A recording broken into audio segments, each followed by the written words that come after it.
सुप्रभात बच्चों।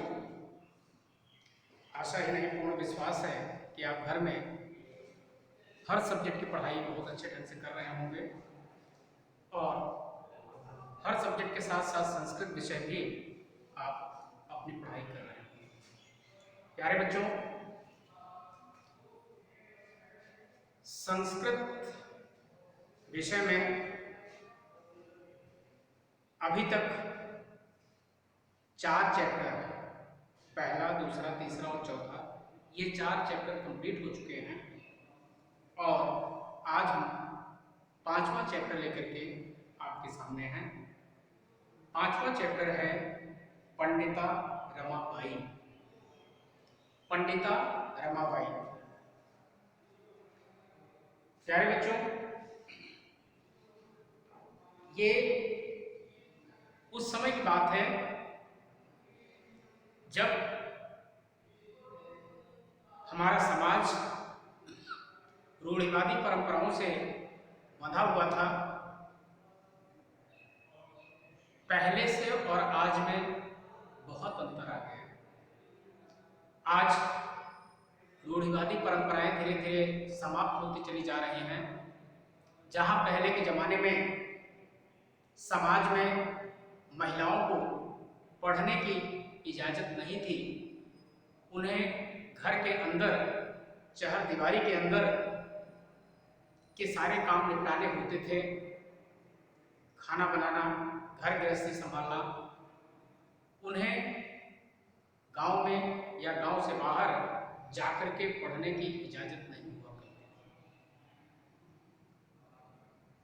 पंडिता रमाबाई का नाम आते ही दिमाग में ये बात आ जाती है। जब आप इनके बारे में कहानी पढ़ लेंगे, अच्छे से जान लेंगे, तब आपको ये एहसास होगा कि प्रतिकूल परिस्थिति में, अनुकूल परिस्थिति में तो सभी लोग सफलता प्राप्त करते हैं, लेकिन प्रतिकूल परिस्थिति में जब व्यक्ति सारी परिस्थितियां अपने प्रतिकूल हो, हम सामाजिक बंधन से बंधे हुए हों, ऐसी स्थिति में हम अगर कोई इस तरह का कार्य करते हैं समाज की भलाई के लिए, तो निश्चित रूप से श्रेय हमें जाना चाहिए। पंडिता रमाबाई ने भी वही किया। रमाबाई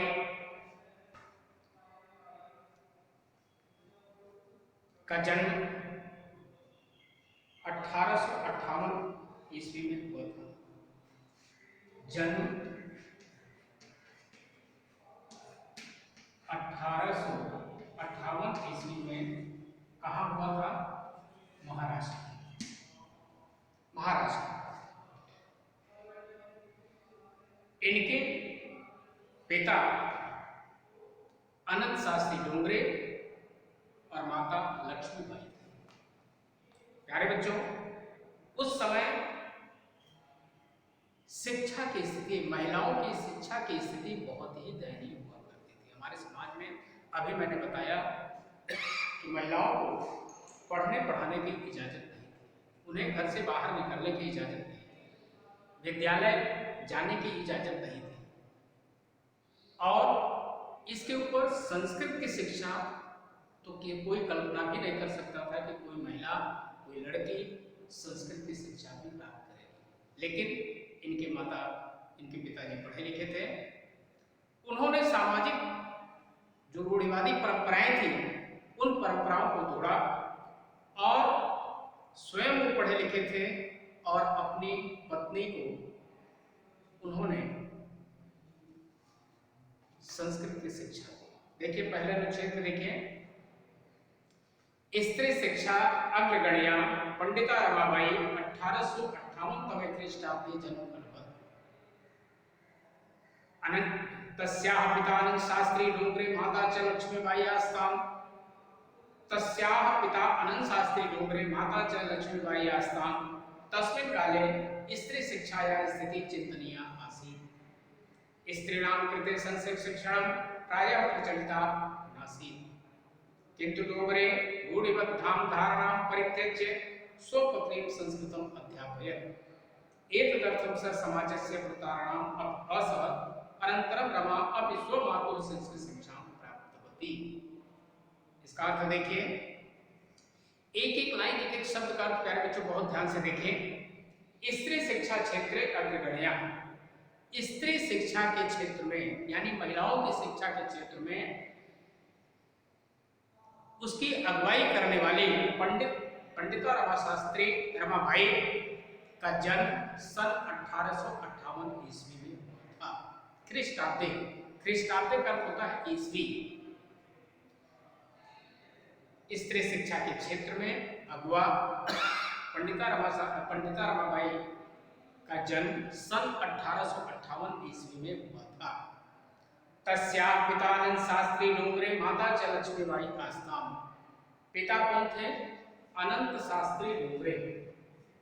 पिता अनंत शास्त्री डोंगरे थे। अनंत शास्त्री डोंगरे। और माँ कौन थी? लक्ष्मीबाई। माता कौन थी? लक्ष्मीबाई।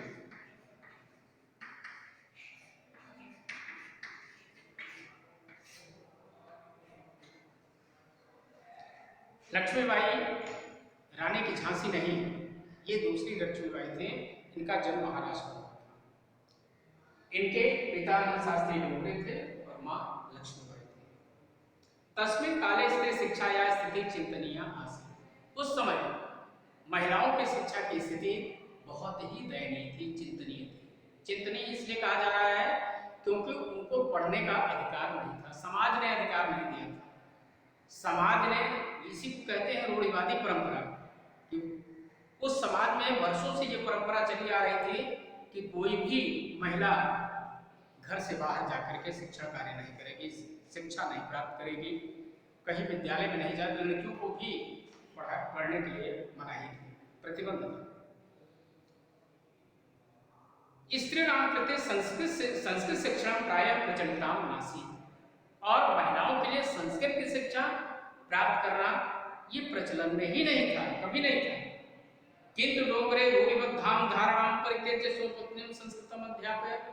लेकिन जो इनके पिता अनंत शास्त्री डोंगरे थे, उन्होंने समाज की परवाह किए बिना, समाज के द्वारा बनाए गए नियमों की अवहेलना करते हुए, उन्होंने उस रूढ़िवादी परंपराओं को छोड़ते हुए, तोड़ते हुए, उन्होंने अपनी पत्नी को अर्थात लक्ष्मीबाई को उन्होंने संस्कृत पढ़ाया, संस्कृत में विद्वान बनाया।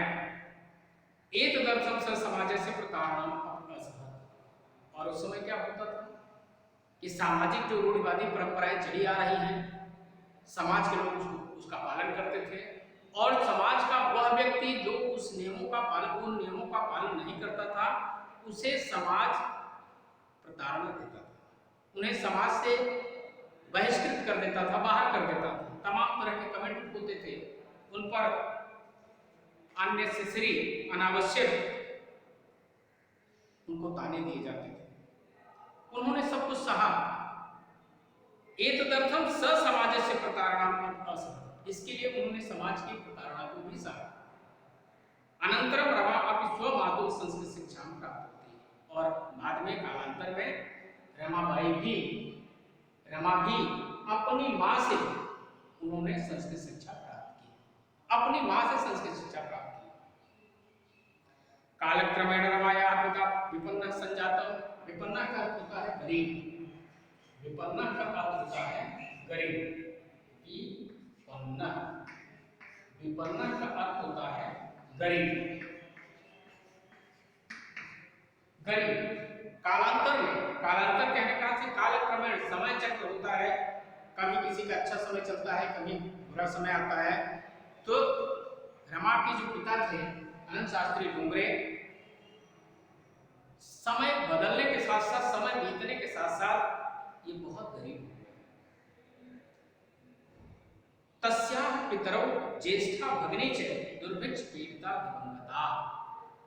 रमाबाई के माता पिता, बड़ी बहन ये सब अकाल में इनकी मौत हो गई, दुर्भिक्ष पीड़िता, अकाल में दिवंगता, खत्म हो गए।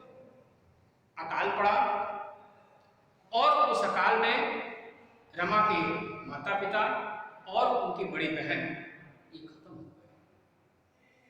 रमा तदनंतरम रमा स्वज्येष्ठ भ्रात्रा सह पदभ्याम समग्र भारतम अभ्रमत।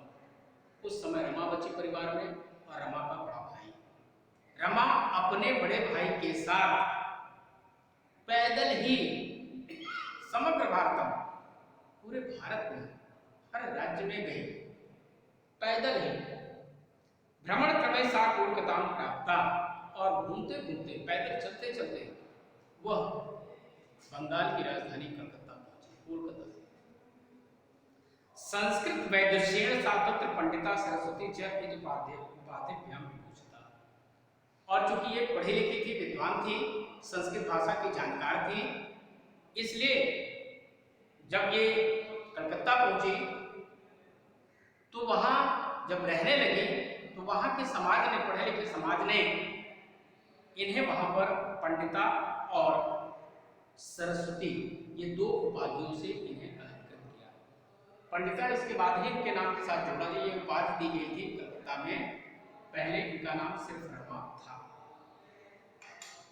तत्रैव सा ब्रह्म समाजेन प्रभाविता वेदाध्ययन, और वहीं पर कलकत्ता में ही ब्रह्म समाज से प्रभावित होकर के उन्होंने वेदों का अध्ययन करना शुरू कर दिया।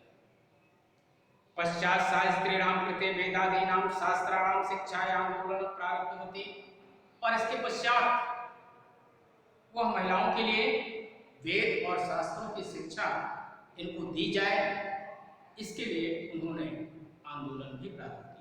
किस बात का आंदोलन प्रारंभ किया कि महिलाओं को भी वेद शास्त्रों को पढ़ने का, वेदों का अध्ययन करने की इजाजत दी जाए। हमारे जो वेद हैं, शास्त्र हैं, उनको पढ़ने का मौका दिया जाए, क्योंकि उस समय समाज ने महिलाओं की पढ़ाई, वो भी संस्कृत की पढ़ाई पर पूरी तरह से प्रतिबंध लगा रखा था। 1880 तमे ख्रीष्टाब्दे सा विपिन बिहारी दासेन सह रीका बांकीपुर न्यायालय विवाह। 1880 ईस्वी में, 1880 ईस्वी में उन्होंने क्या किया? विवाह किया। किसके साथ विवाह किया? कोर्ट मैरिज की। और किसके साथ किया था? विपिन बिहारी दास के साथ। विपिन बिहारी दास के साथ उन्होंने, विपिन बिहारी दास, विपिन बिहारी दास के साथ उन्होंने कोर्ट मैरिज की, न्यायालय में विवाह किया। सार्धैक वर्षात, सार्ध एक वर्ष, सार्ध मतलब आधा, सार्ध का मतलब आधा, और एक अर्थात 1.5 वर्ष के पश्चात, 1.5 वर्ष के पश्चात, सार्ध एक वर्षात अर्थात एक और आधा, 1.5 वर्ष के पश्चात इनके पिता, इनके पति वो खत्म हो गए। कोई बीमारी नहीं हुई थी, ये खत्म हो गए। अब ये फिर से अकेले हो गए। तदनंतरम सा पुत्र्या मनोरमा सह जन्मभूमि महाराष्ट्र प्रत्यागच्छत्। उस दौरान शादी के बाद 1.5 वर्ष का अंतराल जो था, जब इनके पति का निधन हुआ, उस समय इनको एक कन्या का जन्म हुआ। इन्होंने एक कन्या का जन्म दिया और जिसका नाम था मनोरमा। उस समय ये अकेली बची पति के निधन के पश्चात, तो अपनी इकलौती बेटी मनोरमा के साथ ये महाराष्ट्र वापस लौट आई। प्रत्यागच्छत्, वापस लौट आई। नारीणाम सम्मानाय शिक्षाय च सा स्वकीयं जीवनम अर्पितवती। महिलाओं की शिक्षा के लिए इन्होंने अपना संपूर्ण जीवन समर्पित कर दिया। हंटर शिक्षा आयोगस्य समक्षम नारी शिक्षा विषय सा स्वमतम प्रस्तुति। हंटर शिक्षा आयोग के समक्ष, उस समय अंग्रेजों का शासन था। हंटर वो एक आयोग, हंटर, मिस्टर हंटर के नेतृत्व में एक आयोग का गठन किया गया था, शिक्षा के आयोग का गठन किया गया था। नारी शिक्षा के विषय में इनको भी बुलाया गया, क्योंकि ये पढ़ी लिखी थी रमाबाई, इनको भी बुलाया गया और इन्होंने हंटर शिक्षा आयोग के समक्ष महिलाओं की शिक्षा के बारे में अपने विचार रखे। सात उच्च शिक्षार्थम इंग्लैंड देशम गतवती, और फिर इनके अंदर पढ़ने की अभिलाषा थी, ललक थी उच्च शिक्षा के लिए, आगे की पढ़ाई के लिए ये इंग्लैंड चली गई। तत्र ईसाई धर्म से स्त्री विषय कई उत्तम विचारे प्रभाव जाता, और इंग्लैंड में ईसाई धर्म में जो स्त्रियों की शिक्षा के विषय में जो अच्छी बातें थी उससे ये बहुत प्रभावित हुए, क्योंकि वहां महिलाओं को पढ़ने की इजाजत हुआ करती थी। ये इंग्लैंड गई उच्च शिक्षा के लिए। इसके बाद इंग्लैंड देशात और रमाबाई अमेरिका देशम गच्छत, इंग्लैंड से ये अमेरिका चली गई। तत्र सा भारतस्य विधवा स्त्रीणाम सहायतार्थम अर्थ संचयन, और वहां पर इन्होंने क्या किया अमेरिका में कि भारत में जो विधवा महिलाएं थीं, विधवा और विधुर समझते हैं ना, विधवा मतलब विधवा महिलाएं उन्हें कहा जाता है जिनका, ऐसी महिला जिनका पति खत्म हो जाता है, जैसे रमाबाई के पति असमय में ही खत्म हो गए, ये विधवा हो गई। तो भारत में जितनी विधवा महिलाएं थीं जो असहाय थी, लाचार थी, उनकी सहायता के लिए उन्होंने वहां चंदा इकट्ठा करना शुरू किया। अर्थ संचयन, पैसा इकट्ठा कर चंदा के रूप में पैसा इकट्ठा करना शुरू किया। भारतम प्रत्यागत्य मुंबई नगरे सा शारदा सदनम स्थापित, और भारत वापस लौट करके मुंबई शहर में इन्होंने शारदा सदन क्या बनाया, शारदा सदन एक आश्रम बनाया जिसका नाम था शारदा सदन। इन्होंने एक आश्रम बनाया महिलाओं के लिए। अस्मिन आश्रम में निस्सहाया स्त्रियः निवसन्ति स्म, और इस आश्रम में असहाय महिलाएं, लाचार महिलाएं, जिनका कोई नहीं था, ऐसी महिलाएं उस आश्रम में रहा करती थी।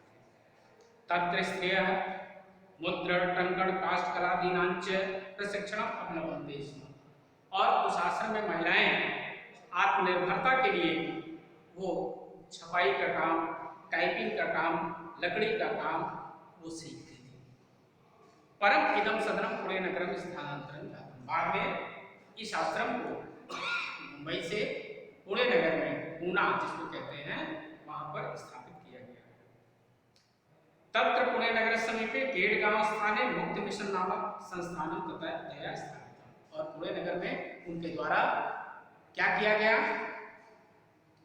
कि मुक्त मिशन नामक एक और आश्रम बनाया गया। अत्र अधुना निराश्रिता स्त्रियः सम्मानम जीवनम, आज भी वहां पर महिलाएं जो असहाय महिलाएं हैं, लाचार महिलाएं हैं, आज भी उस आश्रम में वो सम्मान के साथ अपना जीवन यापन कर रहे हैं। 1922 तमे ख्रीष्टाब्दे रमाबाई महोदयाया निधनम अभवत्। 1922 ईस्वी में रमाबाई 1922 ईस्वी में रमाबाई महोदय का निधन हो जाता है, वो भी खत्म हो जाती है, उनका निधन हो जाता है। सा देश विदेशा नाम अनेका भाषा सुनिपुरासी, वो अपने देश की और विदेशों की अनेक भाषाओं को की जानकार थी, अच्छे से जानती थी। समाज सेवाया अतिरिक्तम लेखन क्षेत्रे तस्या महत्वपूर्ण अवदान, समाज सेवा के साथ साथ महिलाओं के लिए उन्होंने बहुत सारा काम किया, और इसके साथ साथ लेखन के क्षेत्र में, साहित्य के क्षेत्र में भी उनका अतुलनीय योगदान रहा। उन्होंने 2 पुस्तकें लिखी थी, स्त्री धर्मनीति और हाई कास्ट हिंदू वुमेन, स्त्री धर्मनीति और हाई कास्ट हिंदू वुमेन, 2 पुस्तकें लिखी थी, स्त्री धर्मनीति और हाई कास्ट हिंदू वुमेन। ये 2 पुस्तकें उन्होंने लिखी थी, स्त्री धर्मनीति और हाई कास्ट हिंदू वुमेन। ये 2 पुस्तकें उन्होंने लिखी थी जो बाद में बहुत प्रसिद्ध हुई। प्यारे बच्चों, एक बार फिर से देख लीजिए।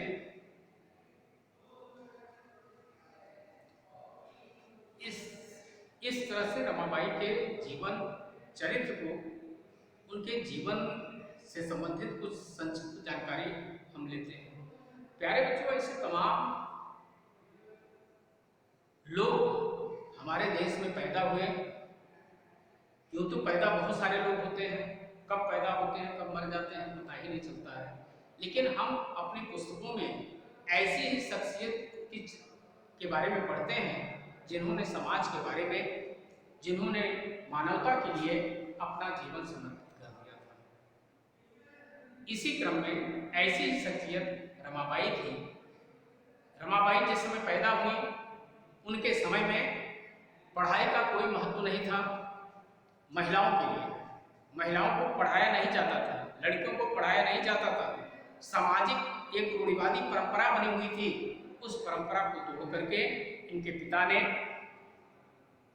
न समाज की परवाह की, न किसी की परवाह की। उन्होंने पहले अपनी पत्नी को अर्थात लक्ष्मीबाई को संस्कृत पढ़ाया और बाद में रमाबाई ने भी अपने माँ से संस्कृत की शिक्षा प्राप्त की। पढ़ाई लिखाई कभी व्यर्थ नहीं जाती प्यारे बच्चों। अचानक घटनाक्रम कैसे आगे बढ़ता है, किस तरह से रमाबाई के पिता अत्यंत गरीब निर्धन हो जाते हैं, यहाँ तक कि खाने के लिए लाले पड़ जाते हैं। और उसी समय एक महामारी जिसे अकाल कहते हैं, अकाल पड़ गया। खाने के लिए कुछ नहीं था और गरीबी थी ही। इसमें रमाबाई के माता पिता और उनकी बड़ी बेटी अर्थात रमाबाई की बड़ी बहन ये खत्म हो जाते हैं। परिवार में केवल रमाबाई और उनका बड़ा भाई वो बसते हैं। और रमाबाई अपने भाई के साथ वो पैदल ही देश में घूमने के लिए निकल गई। घूमते घूमते वो कलकत्ता पहुंचती हैं। पढ़ी लिखी थी, संस्कृत की जानकारी थी, संस्कृत में विद्वता थी। इनकी विद्वता से प्रभावित होकर के वहाँ की जो शैक्षिक संस्थाएं थी, इनको पंडिता और सरस्वती की उपाधि से विभूषित किया। इसके बाद इनके अंदर पढ़ने की लगन जागृत हुई और भी हम आगे पढ़े। इसके लिए वो पहले उन्होंने 1880 में विपिन बिहारी दास के साथ उन्होंने विवाह किया कलकत्ता में ही। और फिर ये उच्च शिक्षा के लिए इंग्लैंड जाती हैं। इंग्लैंड से वो अमेरिका जाती हैं। अमेरिका में उन्होंने भारतीय जो विधवा महिलाएं थी, जो असहाय महिलाएं थी, उनके लिए उन्होंने चंदा इकट्ठा करना शुरू किया।